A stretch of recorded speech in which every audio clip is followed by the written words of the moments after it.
Mis hermanos, muy buenas tardes, bienvenidos. Estamos en nuestra clase del 29 de mayo del 2024 y cerramos el mes de mayo y entramos ya a junio, se nos va medio semestre y durante todo esta parte del año hemos venido tratando un tema más que interesante. Es un tema cotidiano, es un tema que hace parte del día a día de cada uno de los cristianos, desde que existe la iglesia. La iglesia ha tenido un enemigo acérrimo, un enemigo que se ha propuesto a destruir tanto a la cabeza de la iglesia como a cada miembro de la iglesia. Somos un problema para el diablo, de tal manera que, existiendo la iglesia, ha existido el enemigo. Entramos ya a la parte de Efesios capítulo 6, versículo 10 al 18, en donde después de haber puesto todo el sustento, el cimiento para hablar de guerra espiritual, vamos ahora a tomar lo que espiritualmente, a través del apóstol Pablo, se nos da como la armadura de Dios. La armadura romana, que es la comparación que nos puede hacer Pablo. Recuerden que Pablo es un ciudadano romano y como tal, él conocía mucho acerca del imperio romano. Él es de Tarso, que es una provincia romana. Los que nacieron allí eran ciudadanos romanos. Luego está en Jerusalén. Allá hay una avanzada del ejército romano. Hay un gobernador, un procurador. Y también lo vemos preso. Recuerden que la epístola a los Efesios es escrita desde la cárcel. Y entonces él tenía continuamente a la vista a oficiales o soldados romanos con toda su indumentaria. Entonces, cuando el Espíritu le da la revelación acerca de lo que va a escribir y lo inspira a escribir esta parte específica de guerra espiritual, pues sencillamente él lo relaciona con la guerra que Roma continuamente lleva a cabo, ganando, conquistando. Y entonces se pone a ver cada una de las piezas de esa armadura. Y es consciente que los cristianos tenemos una guerra, no una guerra territorial, material, sino una guerra espiritual. Pero utiliza de una manera ilustrativa cada una de esas piezas de la armadura y la lleva al terreno espiritual. Pues bien, de eso se trata. Vamos a empezar a tratar uno a uno cada elemento de la armadura de Dios. Seguramente ustedes han escuchado predicaciones, sermones, han visto videos acerca de la armadura de Dios.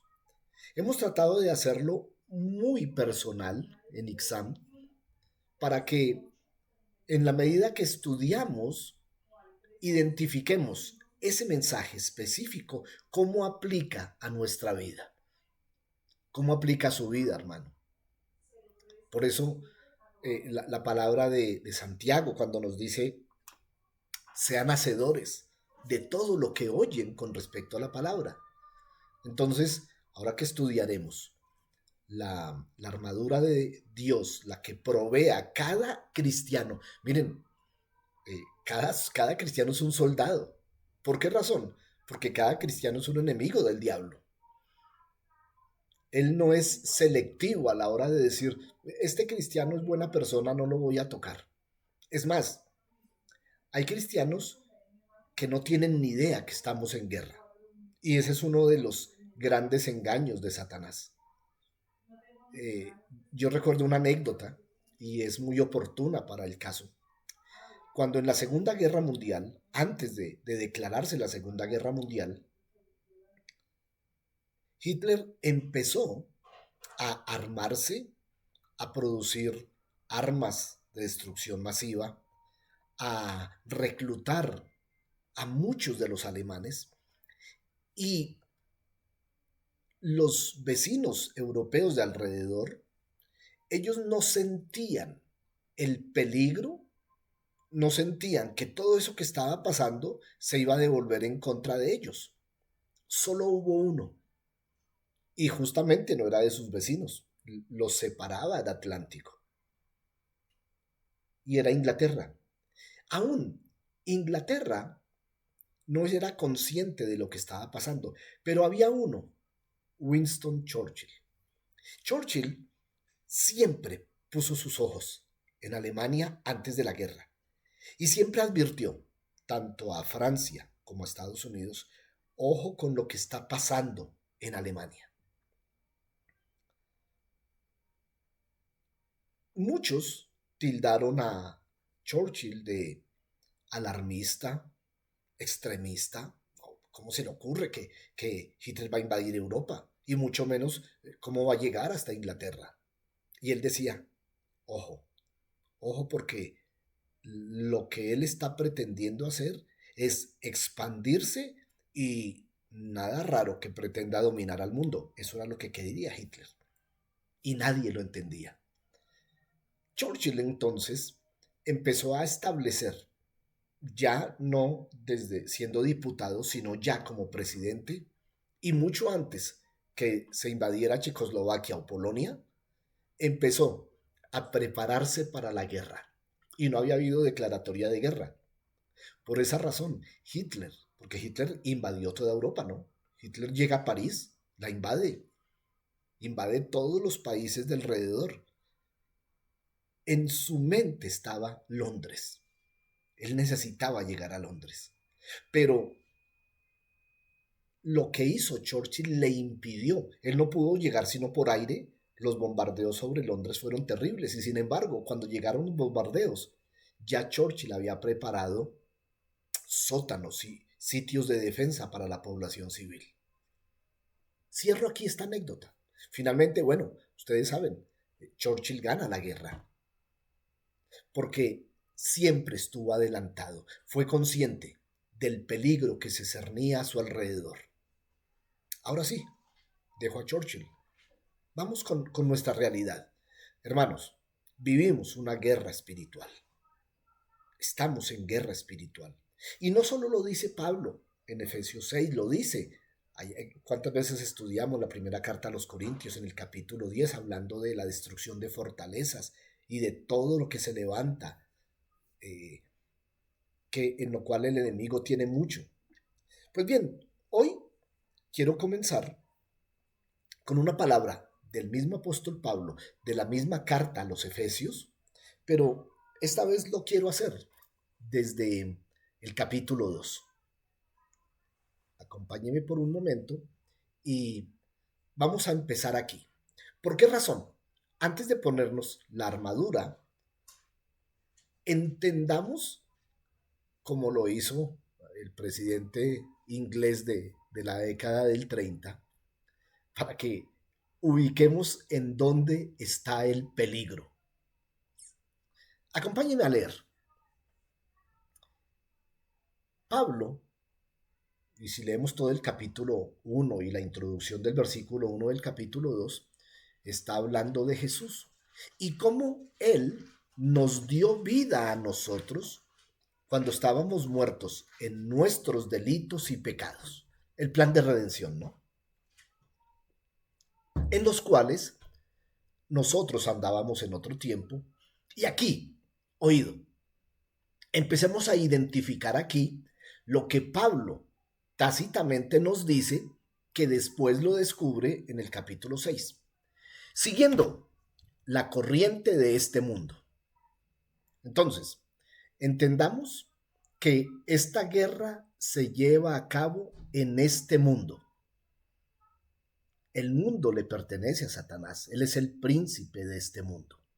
Entonces, nuestra guerra se lleva a cabo en el lugar en donde nosotros nacimos, vivimos, habitamos, trabajamos. Es más, en este mundo en donde existe la iglesia.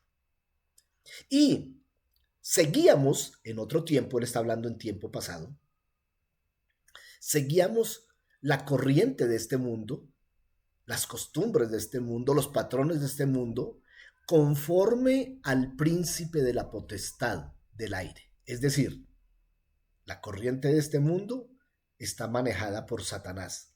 el príncipe de la potestad del aire. Un ser espiritual que opera en los incrédulos, en los hijos de desobediencia. Antes operaba en nosotros, ¿no? Entre los cuales nosotros vivimos en otro tiempo, siguiendo los deseos de nuestra carne, haciendo la voluntad de la carne y de los pensamientos. Listo. Quiero dejar allí. Después nos dice que por naturaleza éramos hijos de ira, es decir, éramos objetos del juicio de Dios. Pero no quiero tocar eso. Sería bueno tocarlo porque hay aquí una verdad bien interesante. ¿Qué podemos ver aquí, amados? Entonces, aquí se nos está diciendo, estamos en guerra espiritual, no la desconocemos, la Biblia continuamente nos lo dice. De hecho, acuérdense que Pablo nos dice que somos soldados, que vivamos la milicia, que luchemos las batallas. ¿Por qué nos hablan este idioma tan bélico? Porque es evidente que hay una guerra. Aquí en el capítulo 2 entonces nos dice, miren, abran sus ojos para que entiendan, para que cuando estemos vestidos de la armadura, sepamos de dónde es que vienen disparados los dardos de fuego del maligno de los que hablaremos, ¿no? Y tendremos que dedicarle un día solamente a los dardos de fuego del maligno. Entonces, lo primero que nos dice, ¿de dónde vienen? De tres partes. Uno, del mundo. El mundo en el que vivimos. Un mundo que se mueve por patrones dictados por Satanás. Satanás es el autor de todo esto. Pero, ¿en dónde específicamente opera? En nuestra carne y en nuestros pensamientos. Listo. Con esto lo que hacemos es casi que concluir lo que hemos visto durante tantas clases atrás, que en nuestra mente se libran terribles batallas. ¿Por qué? Porque nuestra mente está aquí, en nuestro cuerpo. Nuestro cuerpo está revestido de una carne imperfecta, por lo cual tiene deseos, bajas pasiones, a lo que Pablo en Romanos 7 llamó el pecado que mora en mí. Entonces, amados, muchos de esos dardos vienen de esta carne. Muchos de esos dardos los vemos en el mundo siendo ordenados por Satanás, manipulados por Satanás, dirigidos por Satanás, y tienen como blanco su vida, hermano, mi vida, mi mente, ganar mi mente, ganar mis pensamientos. Por eso cuando leíamos allá en los Corintios, en el capítulo 10, versículo 5, la destrucción de fortalezas y hablábamos de patrones de pensamientos. Bueno, entonces, con este antecedente, vamos a vestirnos y saber que desde el mundo externo, movido por Satanás, hasta nuestra vida interior, los dardos de fuego del maligno estarán continuamente siendo disparados hacia nuestra vida, hacia nosotros. Y aquí tenemos, amados, entonces, a un soldado romano. Este es un legionario romano. No tiene rango, es un ciudadano básico. Con este escudo, en realidad el escudo era un poco más grande, ¿no? El escudo le cubría hasta abajo de las rodillas. Este fue un invento de los romanos porque antes de ellos se usaban los escudos redondos y los escudos redondos dejaban vulnerable buena parte del cuerpo. Y fueron los romanos los que inventaron este tipo de escudos. Y aquí está la armadura del cristiano. El yelmo de la salvación, la coraza de justicia, el cinturón de la verdad, el escudo de la fe, el calzado del evangelio de la paz y la espada del espíritu, que es la palabra de Dios.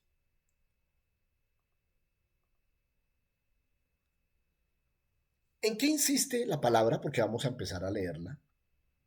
Nos dice que no es a voluntad del cristiano usar algunas piezas de la armadura. Por ejemplo, algunos creerán que con ponerse la coraza, el escudo y tener una espada, estamos protegidos. No, no, no, no, no. Esto es espiritual. De tal manera que el autor hace énfasis en que debemos usar la armadura completa de Dios. El cinturón de la verdad, la coraza de justicia, el calzado del evangelio de la paz, el escudo de la fe, el yelmo de la salvación y la espada del Espíritu, que es la palabra de Dios. Vamos pues, y para este efecto dividí esta porción del 10 al 18 en dos partes. La primera, y tenemos que trabajarlas una a una. Estemos muy concentrados en esto. Fortalézcanse con el gran poder del Señor, con el poder de su fuerza. Primer punto. Amados, dependemos del poder de Dios. Cualquiera no puede llegar a usar una armadura y salir a pelear en nombre propio, si no está de antemano fortalecido con el poder del Señor. La fuerza viene del Espíritu Santo que Él nos ha dado.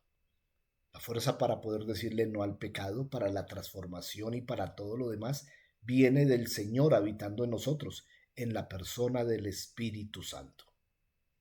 Es decir, si lo hacemos gráfico, comparándolo con un ejército, yo, como soldado que fui, usaba un uniforme camuflado, unas botas negras, un equipo de campaña, un fusil, e iba en el nombre del ejército de la República de Colombia.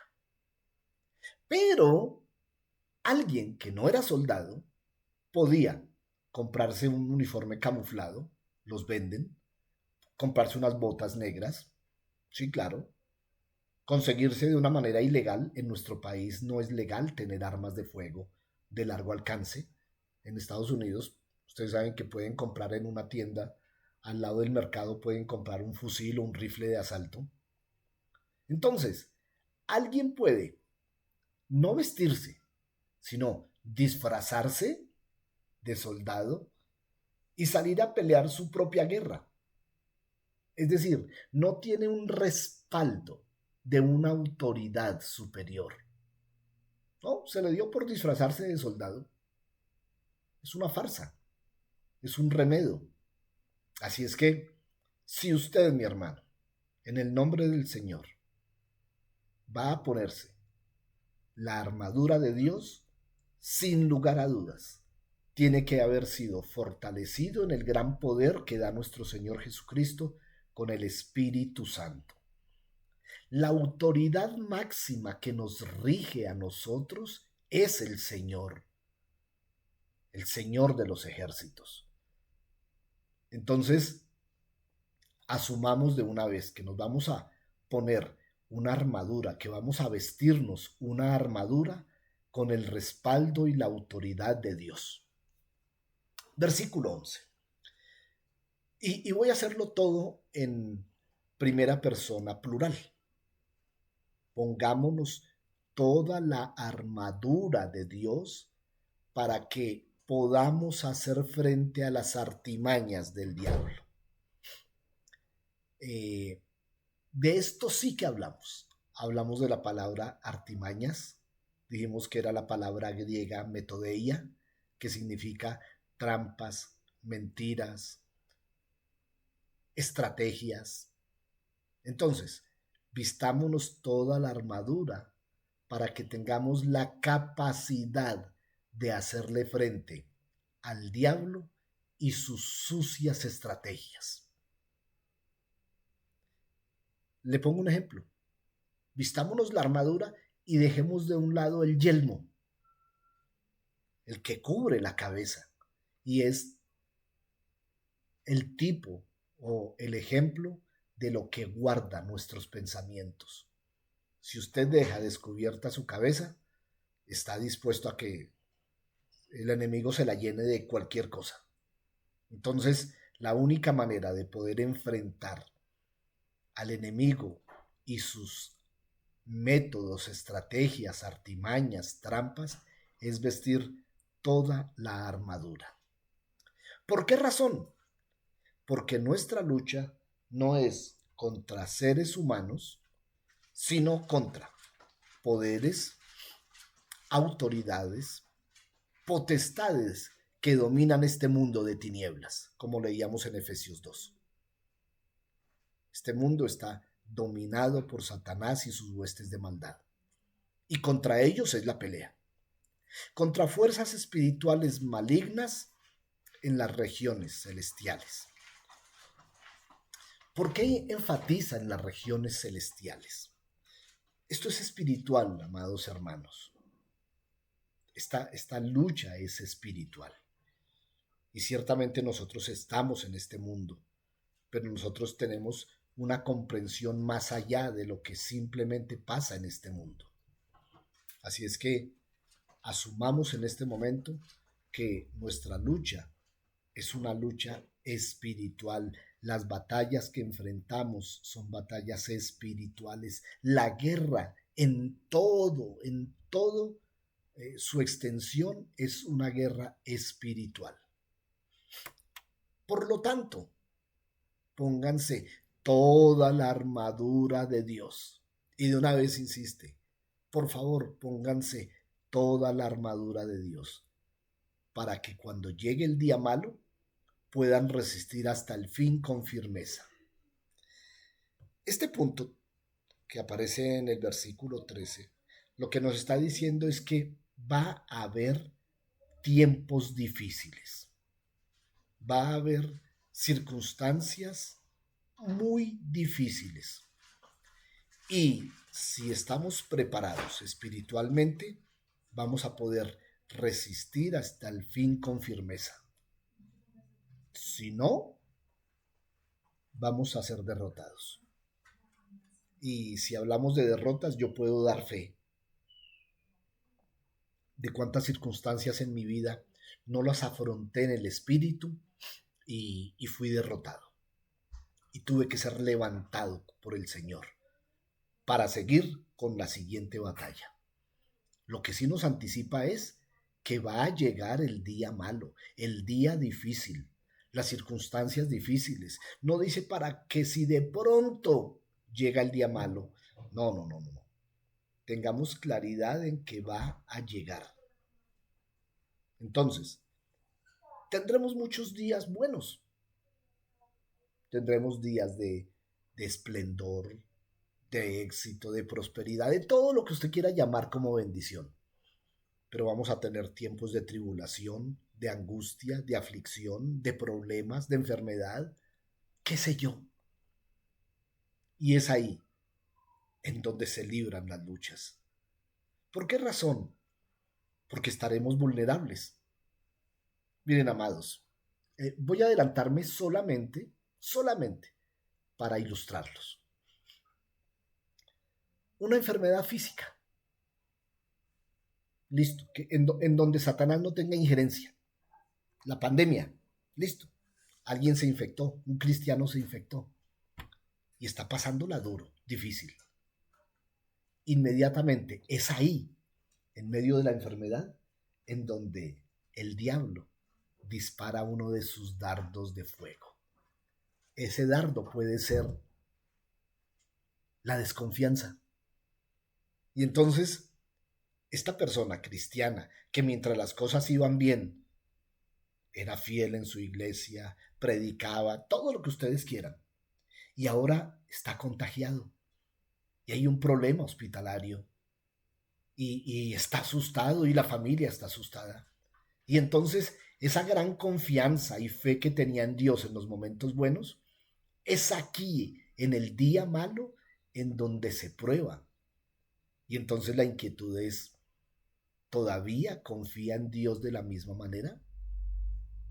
Y no faltará el familiar, el amigo que le va a decir, venga, y luego usted no es cristiano.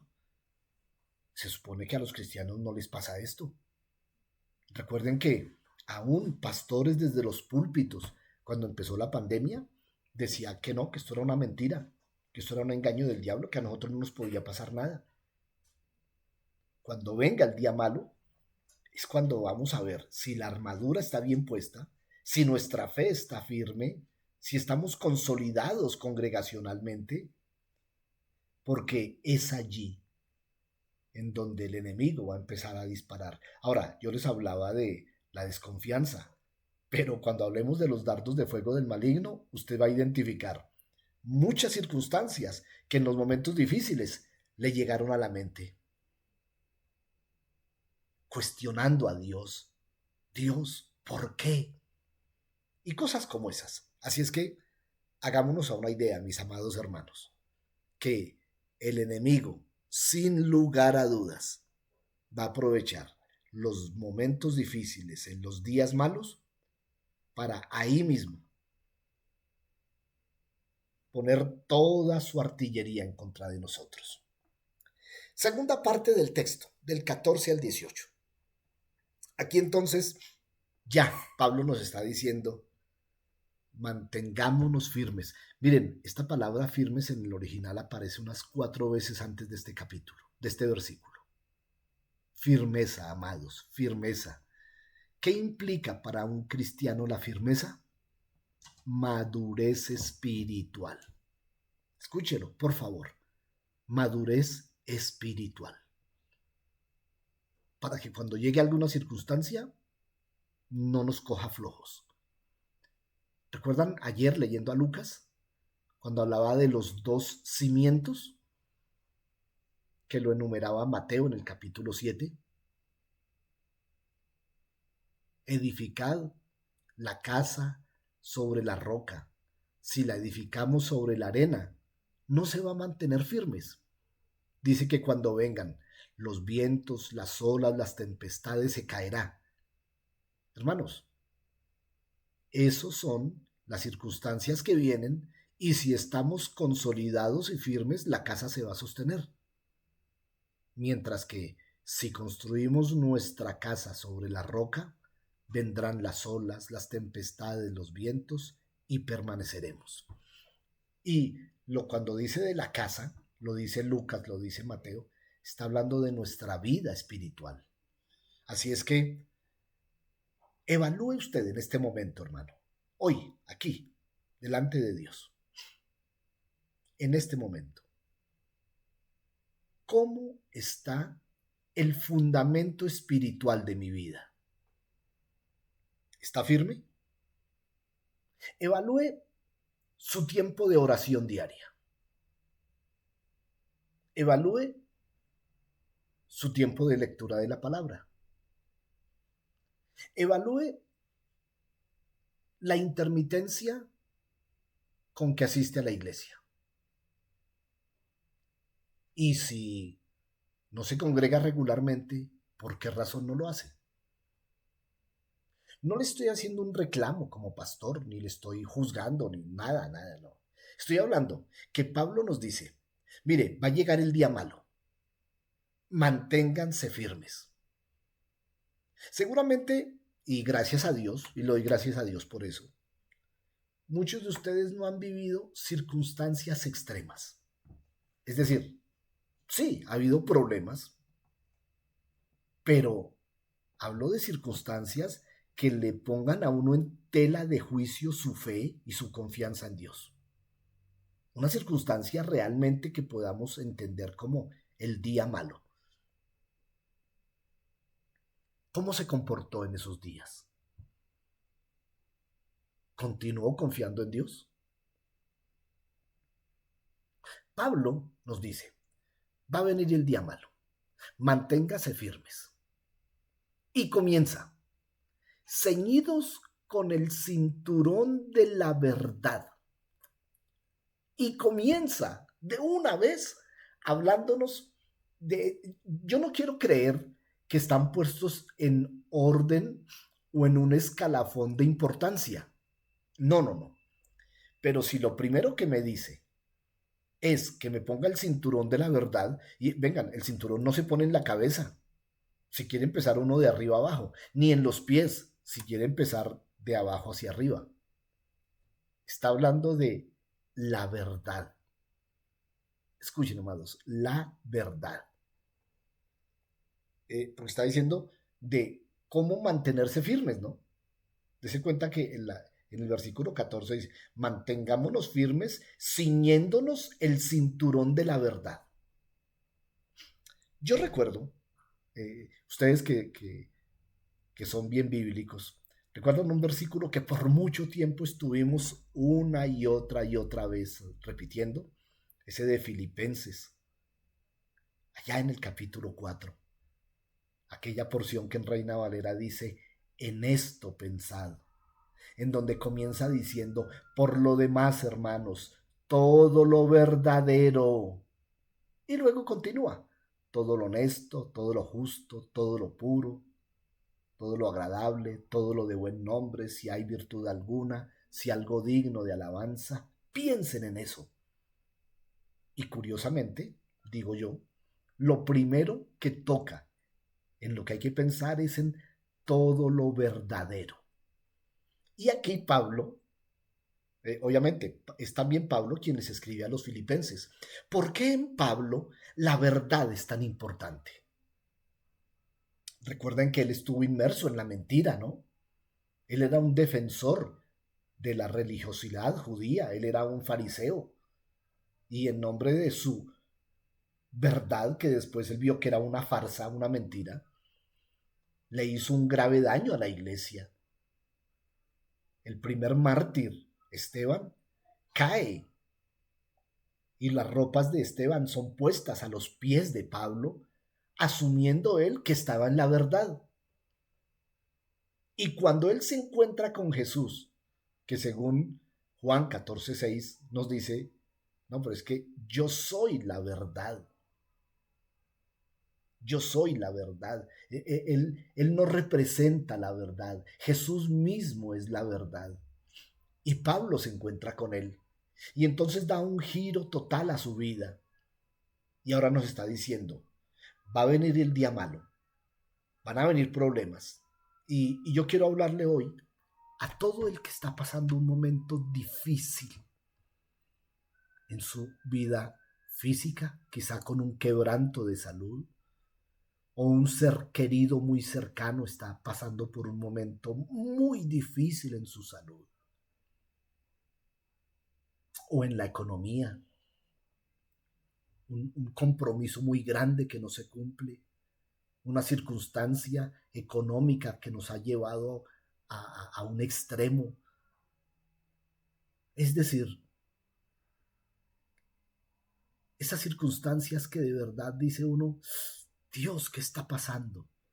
Miren, amados, es momento de estar firmes y empecemos con ceñirnos el cinturón de la verdad. Es decir, obviamente hoy estoy leyéndoles en general, pero si Dios lo permite, la próxima semana comenzaré a hablar de este cinturón de la verdad, su alcance espiritual, no solamente aquí en Efesios, sino en toda la palabra. Comienza con el cinturón de la verdad. Protegidos por la coraza de justicia. Una forma más de mantenernos firmes, protegidos por la justicia de Dios. Miren, amados, la justicia.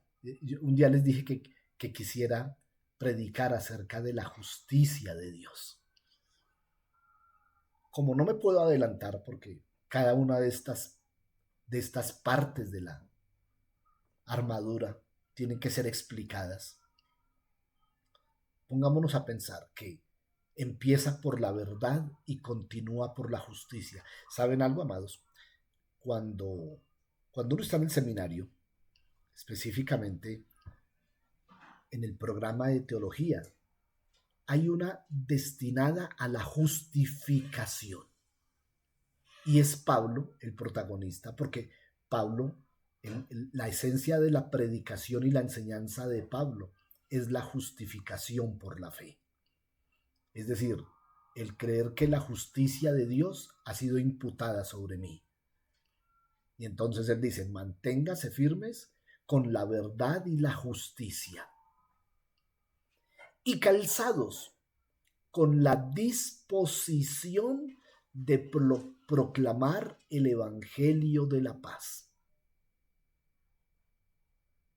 Con la disposición. Ese es nuestra esencia de la gran comisión, ¿no? Ir.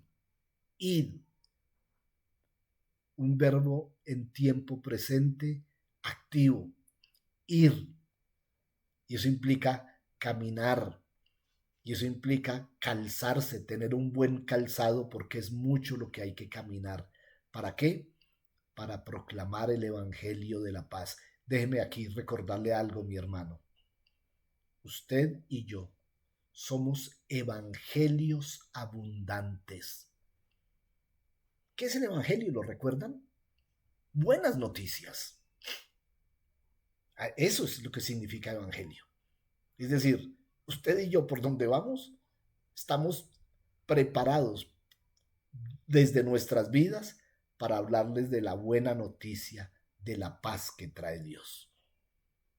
Bueno, versículo 16. No, estoy cortando porque cada una de estas prendas de la armadura tendrá su tiempo. Además de todo esto, tomen el escudo de la fe. Tomen el escudo de la fe. Entonces, una manera más de mantenernos firmes en el día malo, la verdad, la justicia, la paz, la fe. Es la fe el escudo que puede apagar todas las flechas encendidas del maligno. Todas las flechas encendidas del maligno. Y a esta parte vamos a tener que dedicarle yo no sé cuántos días. Y mientras hablamos de los dardos de fuego o flechas encendidas, siempre al tiempo será la fe la defensa contra esto. Versículo 17. Tomen el casco de la salvación, la certeza de su salvación. No se trata, si hablamos de casco, nos está diciendo lo que hay en la cabeza. Pregunto, ¿qué tan claro, qué tan convencido está usted, mi hermano o mi hermana, acerca de su salvación? Jesús puede venir hoy, ¿no?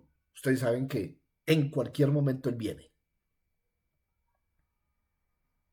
La pregunta es, y estoy hablando no de la segunda venida, sino cuando nos recojan las nubes, ¿no? Porque una vez nos recojan las nubes, Él no va a tocar aquí la tierra.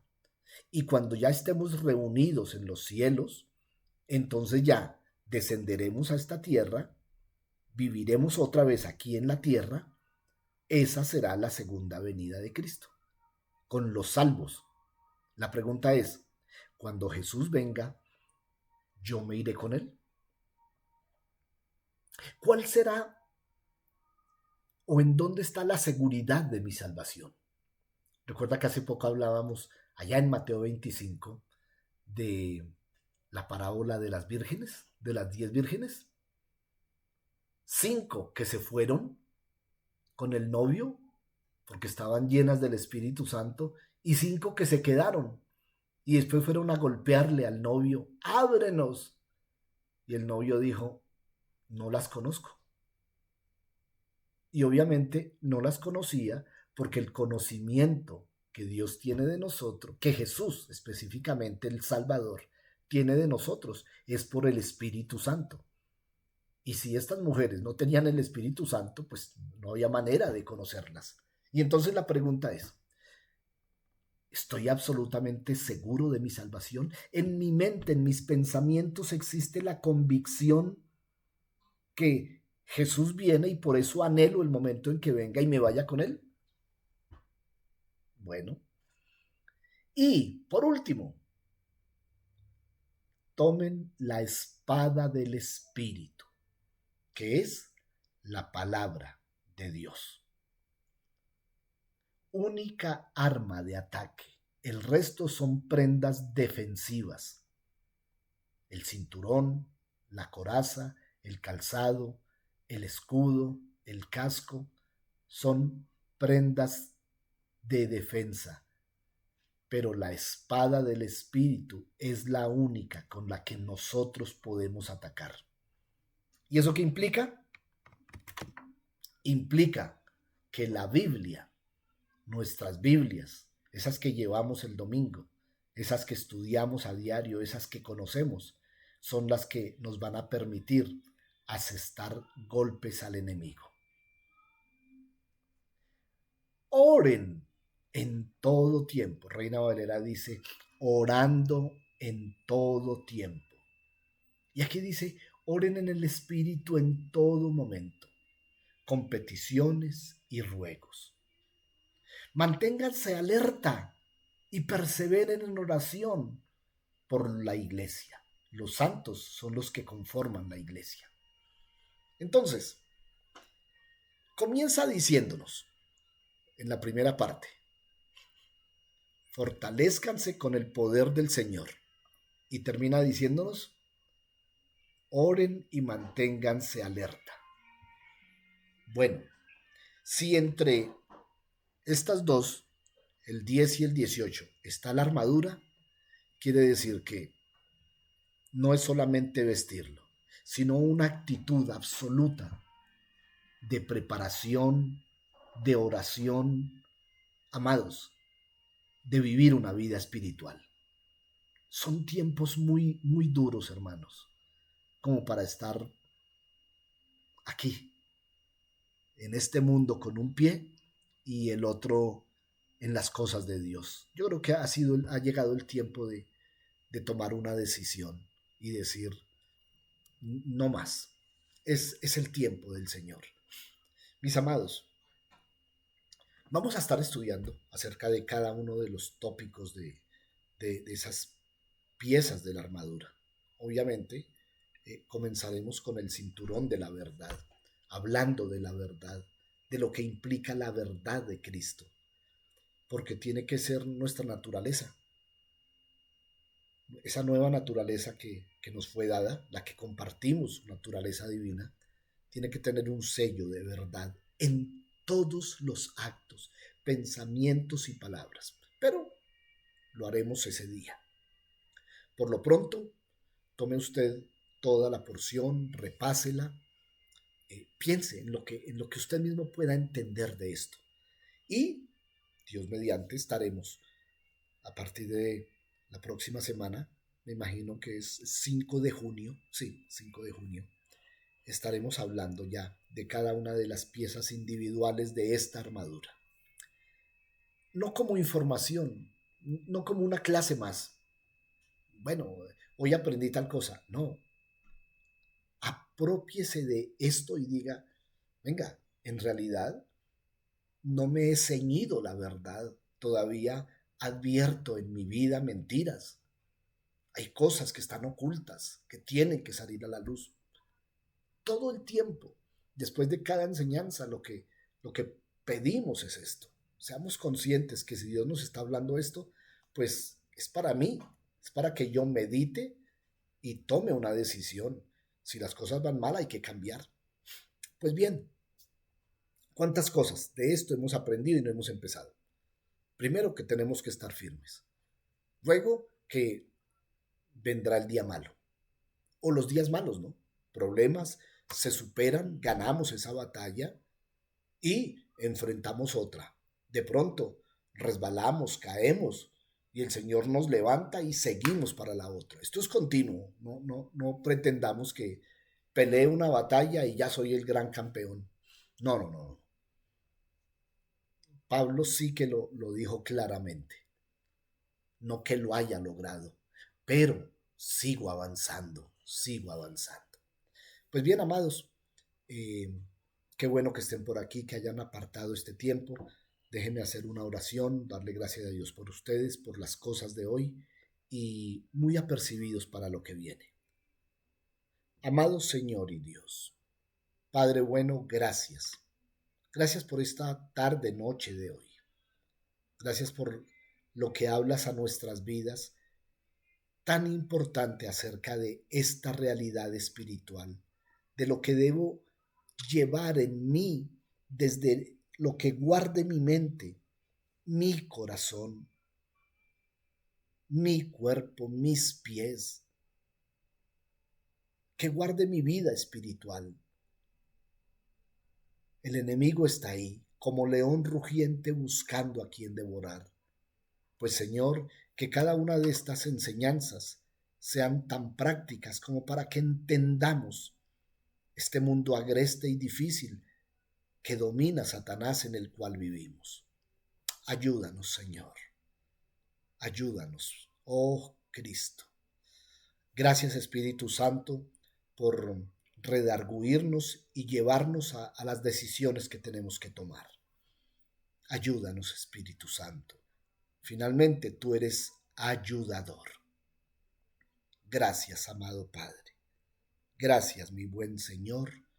Amén. Aleluya. Pues bien, mis hermanos, quedamos aquí. Hagan un repaso, esto queda grabado. Y este domingo, es 2 de junio, Dios mediante, estaremos reunidos. Ya algunas personas están comprometidos en llegar a las 8:30 a empezar un tiempo de oración para que a las 9 únicamente despeguemos con el tiempo de adoración, pero ya con una atmósfera allí. Así es que llegue muy temprano y hagamos parte de todo esto. Amados, un abrazo, una bendición en el nombre de nuestro Señor Jesucristo y si Dios lo permite, estaremos por aquí el próximo miércoles. Bendiciones.